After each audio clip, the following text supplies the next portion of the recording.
एक अस्पताल के कमरे में दो जाने भर्ती थे, जिसमें एक नाम सुरेश और दूसरे का नाम किशन था। अस्पताल के उस कमरे में जिसमें ये दोनों भर्ती थे, उसमें सिर्फ एक ही खिड़की थी, जो किशन की बिस्तर के पास थी। लेकिन किशन को सिर्फ 2 घंटे के लिए ही बाहर देखने दिया जाता था। सुरेश को कोई गंभीर बीमारी होने के कारण उसको अपने बिस्तर से हटने की अनुमति नहीं थी। फिर कुछ दिनों में किशन और सुरेश की दोस्ती होती गई। धीरे धीरे दोनों की फ्रेंडशिप इतनी गहरी हो गई कि वो दोनों अपने घर परिवार की बातें भी साथ करने लगे और अपने दिल की भी बातें एक दूसरे को बताने लगे। जब भी किसी को कोई दुख होता तो वह दूसरे के साथ शेयर जरूर करता था। इससे उनका दर्द कम हो जाता और खुश हो जाते थे।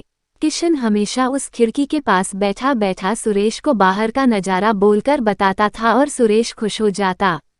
किशन हमेशा उसे बताता था कि आज बगीचे में लोग इतने घूम रहे हैं, मंदिर में आज कोई आयोजन हो रहा है, पास के स्कूल में क्या हो रहा है और बाहर का मौसम कैसा है। इन सभी के बारे में किशन सुरेश को बताता था। सुरेश अपने जीने की उम्मीद खोता जा रहा था। सुरेश ये सब सुनकर बहुत ही खुश हो जाता और अपनी बीमारी को वो धीरे धीरे भूलने लगा। जब भी किशन उसे बाहर के नज़ारे के बारे में बताता तो वह हमेशा इतना खुश होता कि उसे लगता ही नहीं था कि वह सब सुन रहा है। उसे लगता कि वो ये सब नज़ारा देख रहा है।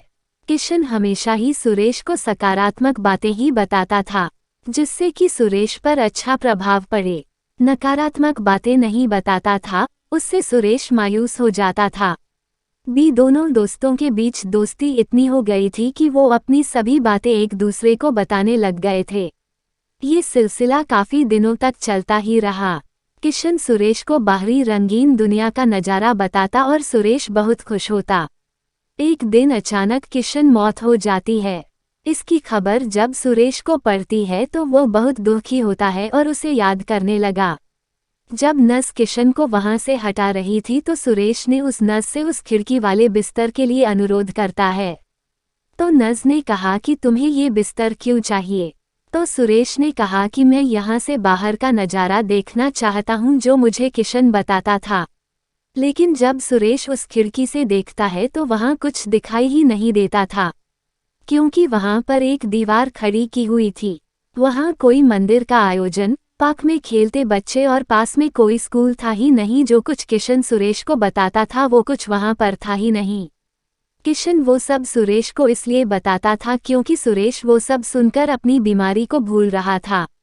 वो सिर्फ सुरेश की हिम्मत बढ़ता था और उसकी मरने वाली उम्मीद को कम करता था, जिससे तुम जिंदगी जीने का महत्व सीख सके।